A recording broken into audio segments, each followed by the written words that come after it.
الفيديو ده هنتكلم عن ازاي تعمل كرتون متحرك جدا. كل اللي انت تعمله هتعمل حالا لايك للفيديو ده وتعمل اشتراك في قناتنا على اليوتيوب وكمل بعد الانترو.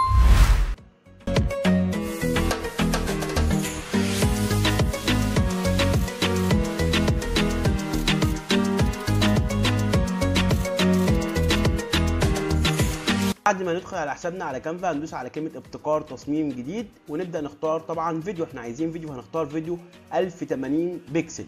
بعد كده هيحولنا على الشاشه اللي قدامك دي زي ما انت شايف غلاف ابيض. كل اللي احنا هنعمله ان احنا هنروح على التطبيقات. طبعا احنا هنعمل صفحه واحده او فيديو واحد مكون من 5 ثواني او 10 ثواني، لكن لو انت عايز تعمل اكتر من كده هتروح على علامه زائد من هنا زي ما انت شايف من تحت اهو، وتبدا تزود عدد الصفحات لحد ما تخلص القصه بتاعتك او الستوري تيلينج بتاعك. هنروح على اول واحده ونروح على من اللي على اليمين ونروح على التطبيقات ونروح على البحث ونكتب نيرو. طبعا احنا عارفين نيرو واشتغلنا عليه قبل كده كتير جدا في اكتر من تطبيق، ولكن النهارده هنتكلم عن التطبيق ده روعه جدا جدا فوق ما تتخيل.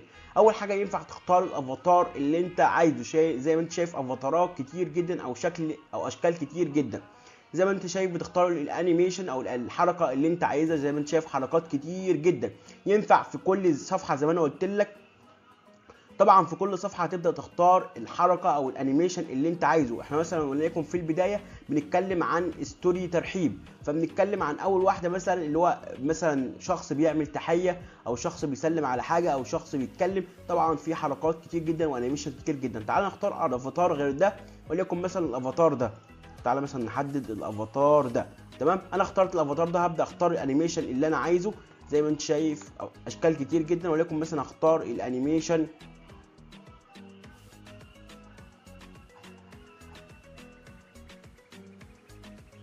وليكن مثلا اختار الانيميشن ده. بعد ما حددت الانيميشن هبدا اكتب هنا النص اللي انا عايزه، وليكن مثلا طبعا انت بتكتب السكريبت اللي انت عايزه او النص اللي انت عايزه.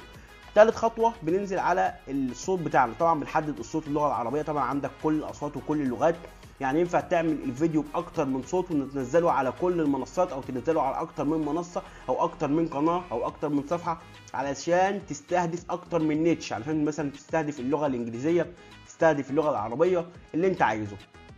طبعا انا هختار اللغه العربيه. بعد كده هختار طبعا GYF اللي انت عايزه، بحدد الصوت اللي انا عايزه. بعد كده بدوس على كلمه جنريت فيديو. طبعا لو انا عايز اسمع الصوت بدوس على كلمه جنريت فيديو، بيبدا يعمل لي جنريت للفيديو بتاعي في اقل من ثواني. ضاف لي الفيديو اللي انا عملته. طبعا اخترت الافاتار اللي انا عايزه واخترت النص اللي انا قلته.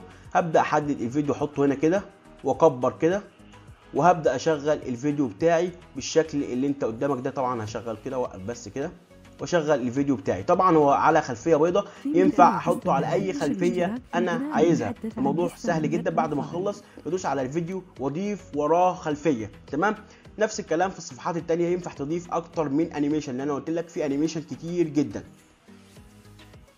بالطريقه دي انت تكون عملت ستوري تيلينج او قصه او انيميشن متحرك من غير ما تعمل اي مجهود ولا تحرك اي حاجه.